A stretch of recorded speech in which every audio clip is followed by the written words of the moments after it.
Hello student, मैं हूं भरत कुमार और आप सबका स्वागत है केपी कॉलेज की यूट्यूब क्लास में। हम पढ़ रहे हैं बीए सेकेंड ईयर के लिए पॉलिटिकल साइंस, पेपर नंबर 2 है और इसमें हम देख रहे हैं गांधी जी की विचार, क्योंकि अपना जो सेकंड पेपर है वो महत्वपूर्ण राजनीतिक थिंकर के ऊपर है। तो हम गांधी जी के जो पार्ट, जो उसके विचार चल रहे हैं, उसका ये नेक्स्ट पार्ट है। उसमें हम आज देखेंगे महात्मा गांधी जी की राम राज्य के बारे में। उन्होंने एक ऐसे आदर्श समाज, एक ऐसे आदर्श राज्य की कल्पना की थी या उसके बारे में बताया था। तो वही हम समझेंगे कि उसके अकॉर्डिंग राज्य कैसा होना चाहिए या एक आदर्श राज्य कैसा हो, ठीक है ना। इसके बाद इसी वीडियो में हम समझेंगे गांधी जी के आर्थिक विचार, वो आर्थिक क्षेत्र में क्या नयापन लाना चाहते थे या क्या सुधार करना चाहते थे। तो वही हम उनके आर्थिक विचारों को समझेंगे। और ज़्यादातर एग्जाम में इनके विचारों को पूछा जाता है, उनके आर्थिक विचार हुए या राज्य संबंधी विचार हुए, तो कहीं ना कहीं इनके विचार आते रहते हैं एग्जाम में।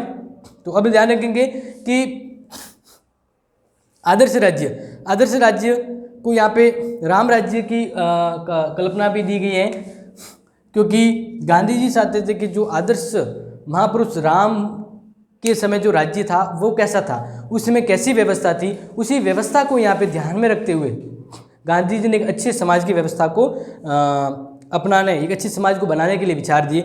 उन्होंने कहा, गांधी जी ने कहा कि जो आदर्श राज्य हैं उसमें वे सभी व्यवस्था या कंडीशन होनी चाहिए जो एक अच्छे समाज को आगे बढ़ने में सहयोग करती हैं। तो उसके लिए उन्होंने कहा कि आदर्श राज्य के अंदर क्या होना चाहिए, समाज है वो अहिंसात्मक होना चाहिए।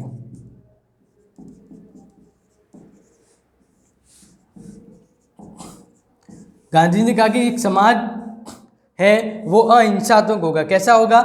अहिंसात्मक, यानी जहाँ पर हिंसा नहीं होगी तो वहाँ पे लड़ाई झगड़े या कुछ गलत चीज़ें, अपराध होने की आशंका कम है, क्योंकि हिंसा कहीं ना कहीं किसी भी बढ़िया चीज़ का कारण नहीं बनती है। हिंसा से हमेशा तनावपूर्ण माहौल होता है और कह सकते हैं जो अवस्था है, जो व्यवस्था है वो गड़बड़ा जाती है। तो गांधी जी ने कहा कि बढ़िया राज्य वही है जहाँ पर हिंसा को नकारा गया है, हिंसा को महत्व नहीं दिया गया है। तो यहाँ पे ध्यान रखना है। और कहा है कि आदर्श समाज में कभी कभी समाज विरोधी तत्वों के विरुद्ध दबाव का प्रयोग करना पड़ सकता है, किंतु इस दबाव का रूप सत्याग्रह होना चाहिए, हिंसा नहीं। कभी जरूरत पड़ी तो हिंसा का सहारा न ले, दबाव कभी जरूरत पड़ती है तो समाज के ऊपर दबाव डालना चाहिए, तो उसके लिए सत्याग्रह का प्रयोग करो। और सत्याग्रह के अलग अलग साधन बताए थे, ठीक है ना। अनशन, हड़ताल हुआ, उपवास, जो अलग अलग तरीके मैंने बताए थे इससे पहले वाले पार्ट में। तो ये कहा कि समाज में जब कभी समाज के लोगों के दबाव डालने की जरूरत हो तो हिंसा का सहारा न लेकर वहाँ पर सत्याग्रह का प्रयोग किया जाना चाहिए। तो एक अच्छा समाज, एक बढ़िया समाज और लोगों के हित का समाज तभी होगा जहाँ पे हिंसा नहीं होगी। तो उन्होंने कहा हिंसा नहीं होनी चाहिए, यानी अहिंसात्मक समाज होना चाहिए, लोगों में हिंसा, तनाव या डर का माहौल नहीं होना चाहिए। फिर शासन का रूप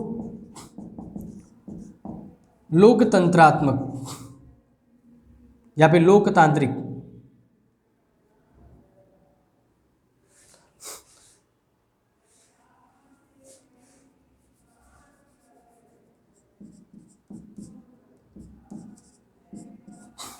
इसको समझना है।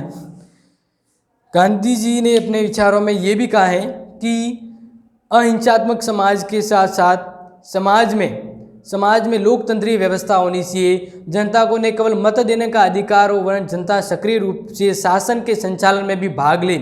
शासन सत्ता सीमित होगी और सभी संभव रूपों में जनता के प्रति उत्तरदायी होगी।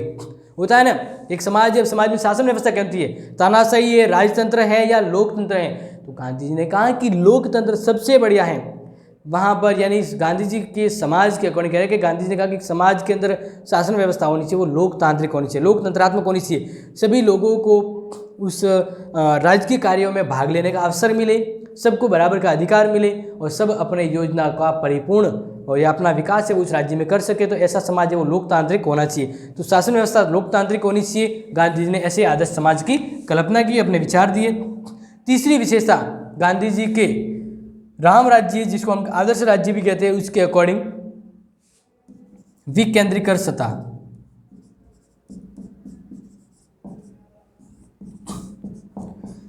यहाँ पे समझना है कि एक जो केंद्र शक्तिशाली होता है और सबसे शक्तिशाली होता है, सभी उसकी बात मानते हैं, सभी क्या करते हैं, उसकी बात मानते हैं। ठीक है, तो इस तरह से केंद्र हो गया वो शक्तिशाली हो गया, और केंद्र शक्तिशाली हो गया तो ये जो बाकी जो ये व्यवस्था है, अवस्था है, इनको छूट नहीं मिलेगी, ये फिर इसके दबाव में रहेगी। केंद्र शक्तिशाली हो जाएगा और केंद्र सरकार जो चाहेगी वो कर सकती है। लेकिन अगर केंद्र सरकार के पास सब पावर है तो केंद्र सरकार, इनके भी वापस टुकड़े होंगे अलग अलग। जैसे हम बात करें, एक केंद्र सरकार, ठीक है, फिर राज्य सरकार, फिर स्थानीय सरकार।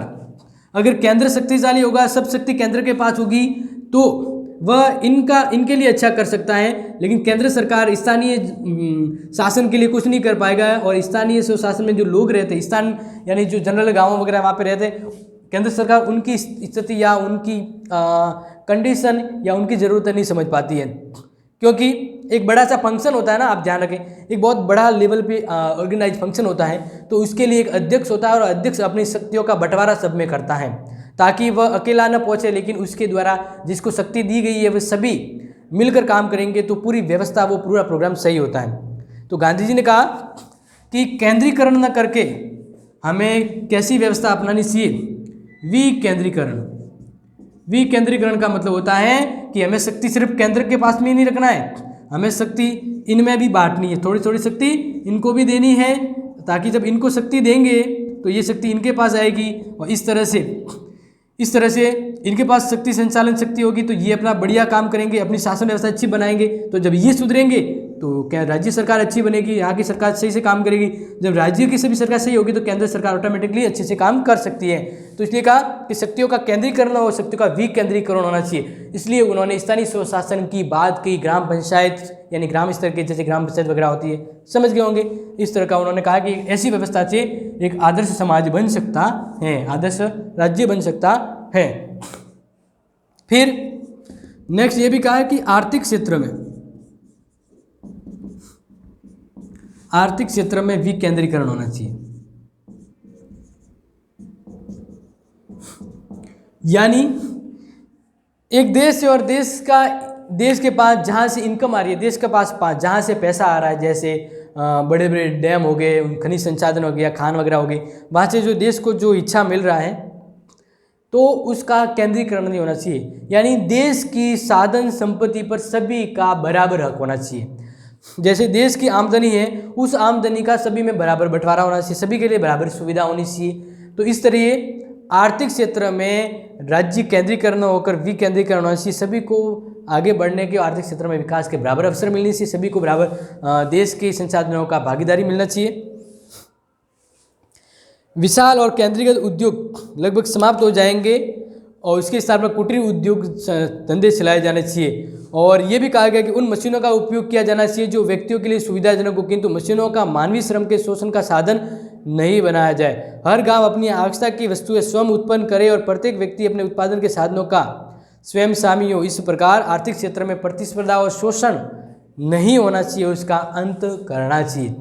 और ये कहा गया है कि अगर किसी राज्य की जनसंख्या बहुत ज़्यादा है, किसी राज्य की जनसंख्या बहुत ज़्यादा है, ठीक है, और तो वहाँ पर मशीनें कम से कम होनी चाहिए, क्योंकि मशीनें कम से कम होगी तो जितने भी लोग हैं ना, उन सभी लोगों को काम करने का रोज़गार मिल जाएगा।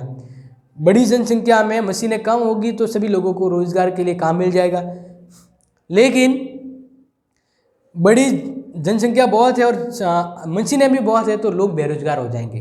तो मशीनें वहाँ पे ज़्यादा होनी चाहिए जहाँ पे लोग तो लोग कम हो और ज़रूरतें ज़्यादा हो, तो उनके उत्पादन के लिए मशीनें होनी चाहिए। तो वहाँ पे मशीनें साबित हैं, लेकिन बड़ी जनसंख्या वाले राज्य में मशीनें कम से कम होनी चाहिए ताकि बाकी लोगों को रोज़गार मिल सके। तो इस तरह से उन्होंने आर्थिक क्षेत्र में विकेंद्रीकरण और एक सुधार की बात कही थी, समझ रहे होंगे। नेक्स्ट है नागरिक अधिकारों पर आधारित।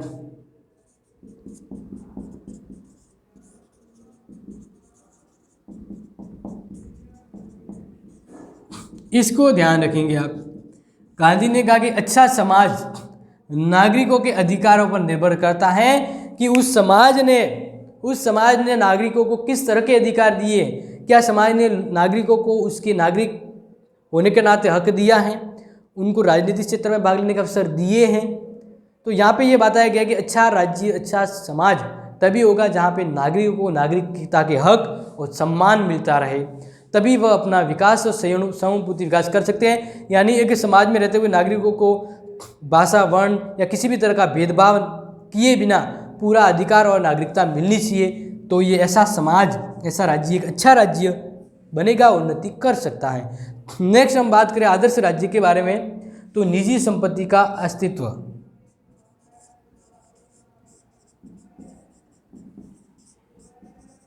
निजी संपत्ति का अस्तित्व, यहाँ पे कहा गया कि निजी संपत्ति पर्सनल एसेट्स, यानी सार्वजनिक संपत्ति होती है सभी के सामूहिक रूप में पैसे वगैरह, वो ना खुद की पर्सनल संपत्ति प्रॉपर्टी के बारे में यहाँ पे बात कही गई है कि आदर्श राज्य में निजी संपत्ति की प्रथा का अस्तित्व होना चाहिए, लोगों के पास निजी संपत्ति होनी चाहिए और ये प्रथा भी होनी चाहिए। किंतु संपत्ति के स्वामी अपनी संपत्ति का प्रयोग निजी स्वार्थ के लिए नहीं वरन समाज हित में करेंगे। लेकिन ये कहा गया कि लोगों का पर्सनल संपत्ति पैसे होने चाहिए, लेकिन वे पैसे अपने खुद की स्वार्थ पूर्ति का लेकर समाज के हित में खर्च करेंगे। जितना जरूरत है वो पैसा खुद के ऊपर खर्च किया, बाकी बचा हुआ पैसा व्यर्थ में न उड़ाकर वो पैसा समाज के लिए काम में ले। तो कहीं ना कहीं ये सिद्धांत गांधी जी ने ट्रस्ट भी सिद्धांत के तौर पे भी दिया था। तो इस तरह से निजी संपत्ति के हक की बात भी कही और इसका जो खर्च है वो समाज के हित में करने की बात कही। प्रत्येक व्यक्ति के लिए श्रम अनिवार्य।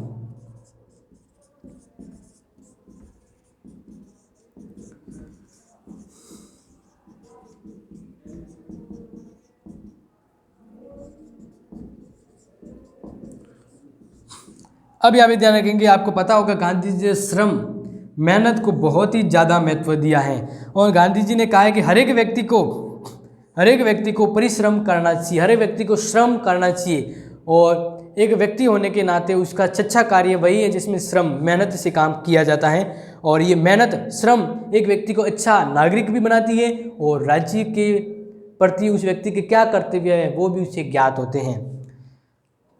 तो यहाँ पे कहा गया है कि कोई भी मनुष्य अपने जीवन निर्वाह के लिए दूसरों की कमाई हड़पने का प्रयत्न नहीं करेगा और बौद्धिक श्रम करने वाले व्यक्ति के लिए भी कुछ न कुछ शारीरिक श्रम भी करना चाहिए।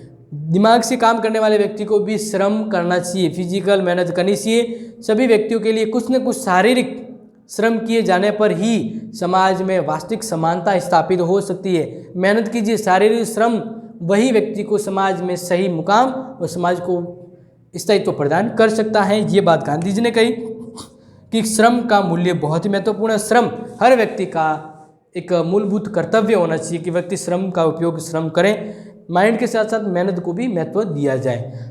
नेक्स्ट है अस्पृश्यता का अंत।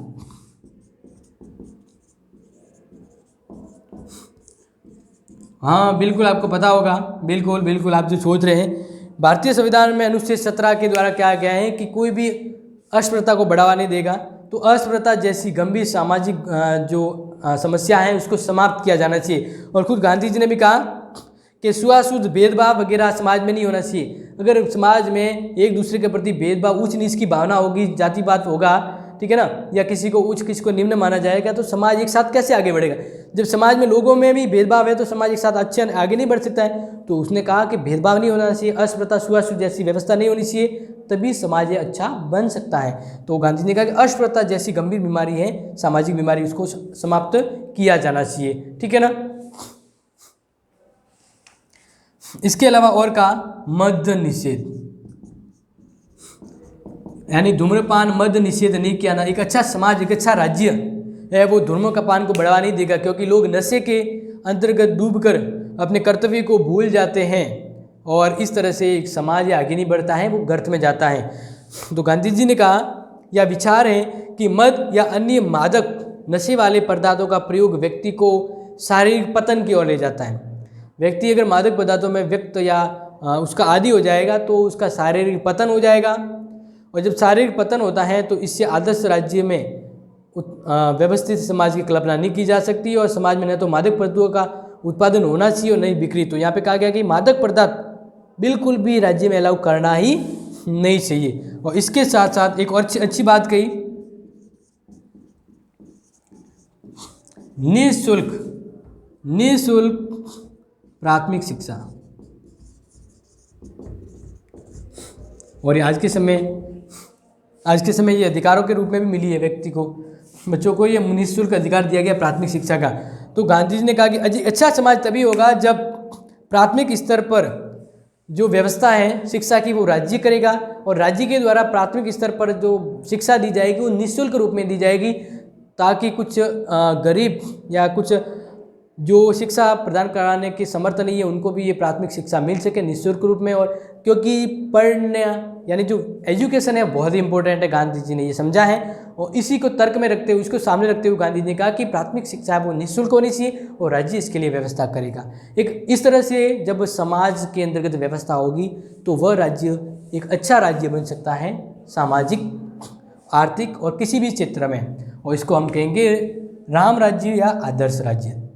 अब हम बात करते हैं गांधी जी के अकॉर्डिंग आर्थिक विचार। गांधी जी ने समाज में व्यवस्थित सुधार और कैसे समाज को एक आर्थिक क्षेत्र में अच्छा बनाने के लिए, समाज की उन्नति के लिए उन्होंने अपने स्तर पर आर्थिक विचार दिए, यानी वो विचार जो राज्य में आर्थिक क्षेत्र में सुधार कर सकते हैं, लोगों का सुधार कह सकते हैं, लोगों का जीवन है वो आर्थिक क्षेत्र में काफ़ी नवीनीकरण हो सकता है। यानी आर्थिक सुधार का मतलब पैसों को लेकर, आय व्यय को लेकर, या लोग जो देश में जो गरीबी या अमीरी है उसके भेदभाव को मिटाने के लिए गांधी जी के जो विचार हैं वही आर्थिक विचार हैं। उन्होंने आर्थिक क्षेत्र में बहुत अच्छा काम किया और विचार भी दिए हैं। तो गांधी जी के आर्थिक क्षेत्र के आधार पे 5 महत्वपूर्ण पॉइंट हैं जिसको हम डिस्कस करते हैं। तो गांधी जी के जो आर्थिक विचार है वो काफ़ी हद तक समाज का एक उद्धार कर सकते हैं। तो इन महत्वपूर्ण 5 पॉइंट पर डिस्कस करेंगे जो यहाँ पे मैंने नोट किए हैं गांधी जी के आर्थिक विचारों पर निर्भर या आर्थिक विचारों से प्रभावित। तो उन्होंने कहा कि औद्योगिकरण का विरोध करना चाहिए। क्या कहा गया है? औद्योगिकरण का विरोध। तो इसका मतलब ये कहा गया है कि औद्योगिकरण से क्या होता है, धीरे धीरे जो छोटे स्तर पे जो छोटे मोटे काम होते हैं वो समाप्त हो जाते हैं, लोग ज़्यादा से ज़्यादा बेरोजगार होने की संभावना रहती है। और जब उद्योग ज़्यादा से ज़्यादा बड़े बड़े उद्योग होंगे तो बड़ी बड़ी मशीनें ज़रूरत पड़ेगी। जब मशीनें ज़्यादा से ज़्यादा आएगी तो लोगों को रोज़गार नहीं मिलेगा, क्योंकि बहुत सारे लोगों का काम एक अकेली मशीन कर सकती है। और साथ ही साथ जब औद्योगिकरण से ज़्यादा उद्योग होंगे तो इसके लिए मशीनें भी ज़्यादा आएगी, और फिर मशीनों को उत्पादन के लिए कच्चे माल की ज़रूरत होगी, और कच्चे माल के लिए वो धीरे अपने देश के साथ साथ विदेशों में जाकर भी कच्चे माल लाएंगे। तो इस तरह से वो धीरे धीरे सोचेंगे कि फलाने राज्य में या फलाने देश में कच्चा माल मेरे काम का सस्ता मिल रहा है, क्यों ना मैं उस देश के संसाधन पर या उद्देश्य पर अधिकार कर दूं। तो इस तरह से औद्योगिकरण से साम्राज्यवादी नीति का विस्तार होता है, और साम्राज्यवादी नीति को गांधी जी कभी नहीं स्वीकारते थे, क्योंकि अंग्रेजों की यही नीति थी, व्यापार के बहाने देश पे अधिकार कर लिया था, और औद्योगिकरण की वजह से हुआ था।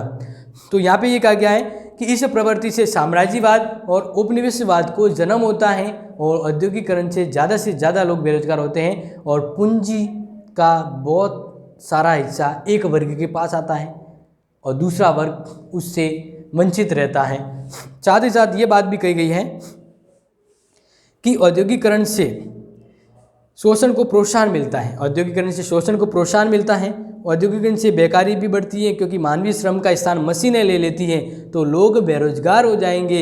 यदि किसी देश के साधन और काम की तुलना में जनशक्ति कम हो तो मशीनों का प्रयोग उचित किया जा सकता है, लेकिन अगर लोग पहले से बहुत ज़्यादा हो और मशीनें ज़्यादा आ जाए तो लोग बेरोजगार हो जाएंगे। तो इस तरह से उन्होंने कहा कि राज्य हित में औद्योगिकरण को राज्य हित में ही बढ़ावा देना चाहिए। इसके अतिरिक्त औद्योगिकरण का एक और दोष ये बताया कि केंद्रीकरण उत्पादन के परिणाम स्वरूप राजनीति शक्ति का भी केंद्रीकरण हो जाता है, और जब उद्योग बड़े होंगे तो धीरे धीरे वो शक्ति भी केंद्र में आ जाएगी, और जो स्थानीय अवस्था रहती है जैसे एक राज्य या पंचायत स्तर पर सरकार, वो खोखली हो जाती है। लेकिन इसका मतलब ये नहीं है कि हमें उद्योगों को बढ़ावा देना ही नहीं चाहिए, नहीं, ये नहीं है। गांधी जी का कहने का मतलब था कि लोग हैं वो बेरोजगार नहीं हो, लोगों को उसके आर्थिक जीवन यापन के संसाधन मिले। इस तरह से गांधी जी ने कहा कि मशीनों को कम से कम उपयोग लाया जाए, क्योंकि गांधी जी ने पहले श्रम का ज़्यादा महत्व दिया, श्रम को ज़्यादा महत्व दिया है कि व्यक्ति को श्रम करना चाहिए, लेकिन मशीनों को कम से कम उपयोग में लाए, क्योंकि मशीनों की वजह से बेरोजगारी ज़्यादा बढ़ती है। और मशीनों के प्रयोग से संबंध में उसका साधारण सिद्धांत है कि मशीनें सर्वसाधारण के हित साधन में काम करती है, उसका उपयोग उचित होना चाहिए। तो इस तरह से आप ये समझ गए होंगे। नेक्स्ट हम बात करें कुटीर उद्योगों या धंधों को समर्थन करना, क्योंकि कुटीर उद्योग धंधे छोटे मोटे स्तर पर जो लोग होते हैं उनके जीवन यापन का साधन होता है। तो छोटे मोटे जो कुटीर उद्योग है उसको बढ़ावा दिया जाना चाहिए, राजकीय स्तर पर सहयोग दिया जाना चाहिए। और कुटीर उद्योग पर आधारित ऐसी विकेंद्रीकृत अर्थव्यवस्था का प्रतिपादन किया जिसके अंतर्गत प्रत्येक गांव एक आर्थिक इकाई के रूप में काम करेगा, क्योंकि उद्योग धंधे छोटे मोटे होंगे तो इस तरह से हर गांव अपना उत्पादन अपने स्तर पर कर सकता है, यानी आत्मनिर्भर बन सकता है। ये आर्थिक विकेंद्रीकरण को बढ़ावा देता है और ये बहुत ही बढ़िया रहता है। गांधी जी का विचार है कि प्रत्येक देश की अर्थव्यवस्था वहाँ की जलवायु, भूमि और वहाँ के निवासियों के स्वभाव को ध्यान में रखते हुए निश्चित की जानी चाहिए। इन बातों के आधार पर जहाँ तक भारत का संबंध है, भारत के लिए कुटीर उद्योग बहुत ही जरूरी है और इसके लिए व्यवस्था की जानी चाहिए और बहुत ही सर्वोत्तम कंडीशन रहती है। गांधी जी ने आर्थिक स्तर पर उद्योग धंधों को ज़्यादा समर्थन दिया है। फिर बात करें व्यक्तिगत संपत्ति और प्रनाश धारणा क्या है, तो गांधी जी ने कहा कि लोगों के पास खुद की पर्सनल संपत्ति होनी चाहिए, खुद का पैसा उनके पास होना चाहिए, उनको पैसों रखने की इजाज़त दी गई है तो व्यक्तिगत संपत्ति है। लेकिन यहाँ पे एक बात आती है प्रन्यास धारणा, जो ट्रस्ट पे सिद्धांत भी कहा जाता है। उन्होंने कहा कि एक फलाना व्यक्ति है, उसके पास ज़रूरत से ज़्यादा पैसे हैं तो वह अपनी ज़रूरत के अनुसार पैसा खर्च करे और बाकी पैसा है वो समाज का माने, वो कहे कि ये दूसरा पैसा वो समाज का है, मैं सिर्फ इसका क्या हूँ, रक्षक हूँ, और जब ज़रूरत पड़े तो वो बचा हुआ पैसा व्यक्ति समाज के हित में उपयोग में लाए। इस तरह से ये कहा गया कि एक समाज में जब बहुत सारे व्यक्ति पैसे वाले हैं तो वे व्यक्ति अपनी ज़रूरत पूरी करने के अलावा बचा हुआ पैसा उनके पास में ही रखेंगे और वो पैसा समाज का मानते हुए उसके संरक्षक के रूप में वे व्यक्ति काम करेंगे और जब भी ज़रूरत पड़े तो वे सभी व्यक्ति उन पैसों को समाज कल्याण में उपयोग में लाए। तो यही धारणा, इससे क्या होगा, अमीरों का पैसा जो ज़रूरत में नहीं आ रहा वो पैसा गरीबों के काम आ जाएगा। तो इस तरह से ये अर्थव्यवस्था बराबर हो जाएगी। क्या होगी, बराबर होगी, गरीबी धीरे धीरे कमज़ोर होगी, क्योंकि जो सबल नहीं कमाने में उनको पैसे मिलेंगे तो उनका जीवन भी संभव सही हो सकता है। यही सामाजिक न्याय की स्थापना के लिए अहिंसात्मक साधनों का भी प्रयोग करने के पक्ष में है। इस तरह से हिंसा नहीं होगी, अपराध नहीं होंगे और एक बढ़िया समाज की कल्पना की जा सकती है और ये काफ़ी हद तक आर्थिक विचारधारा से प्रभावित विचार है। अप्रिय ग्रह का सिद्धांत क्या कहता है गांधी जी के विचारों में, तो गांधी जी ने कहा आर्थिक न्याय और असमानता को दूर करने के लिए गांधी जी का एक विचार यह है कि जीवन में अपरिग्रह के सिद्धांत को अपनाया दिया जाना चाहिए। गांधी जी का मत है कि प्रकृति स्वयं उतना ही उत्पादन करती है जितना सृष्टि की जरूरत होती है। जितना सृष्टि को जरूरत है प्रकृति उतना उत्पादन करती है। इसलिए वितरण प्राकृतिक नियम है कि प्रत्येक व्यक्ति अपनी आवश्यकता भर के लिए प्राप्त करे और अनावश्यक संग्रह न करे। मतलब मुझे जितनी ज़रूरत है मैं उतना ही इकट्ठा करूं, ज़्यादा ज़रूरत इकट्ठा ना करूं, लालच न करूं, क्योंकि मैं ज़रूरत से ज़्यादा अगर इकट्ठा करूंगा तो किसी दूसरे को वो चीज़ नहीं मिलेगी। तो अप्रिग्रह का मतलब है मुझे जितनी ज़रूरत है उतना ही मैं कमाऊँ, उतना ही मेरे पास रखूँ, दूसरा अगर है तो समाज के हित में हो। तो ये अप्रिग्रहता है, जो अपना नहीं वो दूसरों के लिए रहेगा। इस तरह से समाज में सभी को बराबर आर्थिक स्तर पर सुविधाएं मिलेगी। वर्ग सहयोग, बिल्कुल सही। समाज में अलग अलग वर्ग हैं तो इसमें भेदभाव हो जाता है, असमानता होती है और सामाजिक अव्यवस्था का शिकार होता है। तो गांधी जी ने कहा कि हर वर्ग एक दूसरे का सहयोग करेगा, एक दूसरे की सहायता करेगा। इस तरह से समाज में सहयोग और भाईचारा तालमेल का जो वातावरण होगा तब व्यक्ति एक दूसरे का सहयोग करेंगे तो समाज की स्थिति काफ़ी अच्छी हो जाएगी। एक व्यक्ति बेरोजगार रहेगा तो दूसरा इसको काम दे सकता है। तो ये जो कंडीशन है वर्ग सहयोग और एक दूसरे के सहयोग से समाज और व्यक्ति आगे बढ़ सकता है। जैसे नदी के किनारे रहने वाले व्यक्ति को उस व्यक्ति की अपेक्षा जो कि एक सूख से रेगिस्तान में रहता है अंतर पैदा करने के अधिक अवसर प्राप्त होते हैं। एक सूखे में रह रहा है, एक नदी के पास रह रहा है, तो नदी वाला जो है उसको अन्न उत्पादन में ज़्यादा सुविधा रहती है। तो इसलिए वो व्यवस्था करें कि उस व्यक्ति तक भी पानी पहुँचाने की व्यवस्था करें या दोनों मिलकर उस काम को बढ़ावा दें। इस तरह से क्या होगा, एक वर्ग दूसरे वर्ग से संघर्ष नहीं होगा। और गांधी जी का विचार है कि श्रमिक और पूंजीपति के हित परस्पर विरोधी नहीं होंगे वरन एक ही होंगे, क्योंकि जब सामूहिक प्रयत्नों के आधार पर उद्योगों का विकास होगा और आर्थिक क्षेत्र में गांधीवादी वर्ग सहयोग की धारणा का प्रतिपादन इसी परिप्रेक्ष्य में करते हैं। तो ये आप समझ गए होंगे। आज का अपना टॉपिक ये रहेगा गांधी जी के विचार कि क्या आदर्श राज्य है और कैसा होना चाहिए, और आर्थिक क्षेत्र में गांधी जी क्या सुधार करना चाहते थे। गांधी जी के महत्वपूर्ण 5 पॉइंट जिसके आधार पर वो आर्थिक क्षेत्र में सुधार को लेकर दृष्टिकोण से थे या उसके उसके इस विचारों को प्रभावशाली बनाना चाहते थे राजकीय क्षेत्र में। ओके, तो कन्फ्यूजन है इससे टॉपिक इस रिलेटेड तो आप कमेंट बॉक्स में कर सकते हैं कमेंट। अदरवाइज मिलेंगे नेक्स्ट वीडियो के साथ, और सेकंड पेपर का लास्ट पार्ट होगा जिसके साथ लेसन 20 समाप्त हो जाएगा। Thank you, have a nice day.